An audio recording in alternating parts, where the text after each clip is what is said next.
ঈদ মানেই খুশি, ঈদ মানেই আনন্দ, বাট প্রবাসী ঈদের কোনো আনন্দই নেই। তারপরও আমরা যেভাবে ঈদটা সেলিব্রেট করলাম আর এত মজা করে মাংস রান্না করেও কেন খেতে পারলাম না, সবকিছু থাকছে আজকের ভিডিওতে। আসসালামু আলাইকুম, সবাই কেমন আছেন? আশা করছি সবাই ভালো আছেন। আলহামদুলিল্লাহ আমি ভালো আছি। সবাইকে জানাচ্ছি ঈদ মোবারক। এটা ছিল ঈদের দিনের একটা ভিডিও, আর আমি সকালবেলা একটা পুডিং বানিয়েছিলাম, সেটা একটু কেটে নিচ্ছি। আর এদিকে একটা দই বানিয়েছিলাম। প্রতি বছর আসলে আমি পায়েস বা সেমাই এইসব কিছু করি, তো এবছর ভাবলাম প্রচন্ড গরম, তাই একটা দই করি। আর দইটা খেলে কিন্তু শরীরের জন্য অনেক ভালো। তো এদিকে কিছু নাস্তা রেডি করে রেখেছি, যেহেতু সকালবেলা নাস্তা তো করতেই হবে। আমি এদিকে একটু নুডলস করেছিলাম, আর একটু পুডিং বানিয়েছিলাম, একটু দই করেছিলাম। আর দইটা কিন্তু খেতে বেশ মজা হয়েছিল।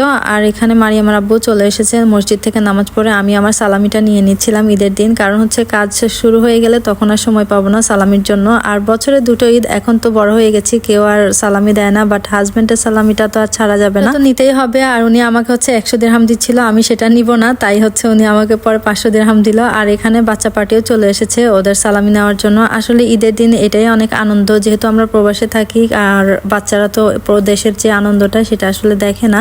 তো এখানে যতটুকু সম্ভব আমরা ততটুকুই বাচ্চাদেরকে দেখানোর চেষ্টা করি আসলে। আর সালামি পেয়ে বাচ্চারাও অনেক খুশি। তো যাই হোক, আমরা এখন চলে যাচ্ছি আমাদের ছাগলটা জবাই করা হবে সেটা দেখার জন্য। আর এইদিকে আরেকটা ফ্যামিলিও কুরবানি করেছে, ওদেরটা কাটাকাটি হয়ে যাচ্ছে প্রায়। আমাদের আসলে একটু লেট হয়ে গিয়েছিল, যেহেতু আমাদের একা একাই করতে হয়েছিল, কেউ ছিল না, যার জন্য আমাদের একটু লেট হয়েছে। আর এই তো আমাদের ছাগলটা। আর এই দেশে কিন্তু ম্যাক্সিমাম মানুষই ছাগল দিয়েই কোরবানি করে, গরু খুব কমই করে। আর এই তো আমাদের ছাগলের মাংস কিন্তু নিয়ে আসা হয়েছে। ছাগলটা যেহেতু বেশ ছোট সাইজের, সেই জন্য এটা কাটাকাটি করতে কিন্তু বেশি সময় লাগেনি, খুব তাড়াতাড়ি হয়ে গেছে। আর বাহিরে আসলে এত গরম ছিল, কি বলবো, এত গরম ছিল ঈদের দিন, খুবই অবস্থা খারাপ হয়ে যাচ্ছিল সবার।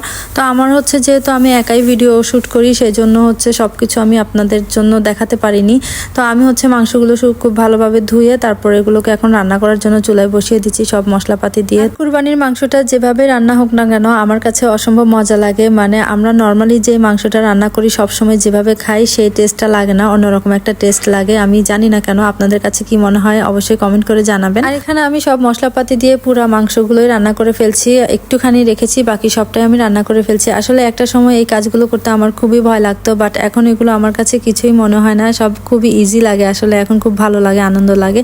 আর এই তো আমার মাংস রান্না করা কিন্তু হয়ে গেছে। কালারটা যেমন সুন্দর হয়েছে, খেতেও কিন্তু অনেক মজা হয়েছিল, বাট এত ঝাল হয়েছিল যে খেতে খুবই কষ্ট হয়েছে আমাদের সবার। মানে আমি ভাবতেই পারিনি যে এত ঝাল হবে। তো যাই হোক, এখন আমার এত ঝাল লাগছিল খাওয়ার পরে, তো ভাবলাম যে একটু দই খেয়ে নেই, দইটা খেলে হয়তো বা ঝালটা কম লাগবে। তো সবারই খুব খারাপ অবস্থা হয়ে গিয়েছিল মানে মাংসটা খাওয়ার পরে।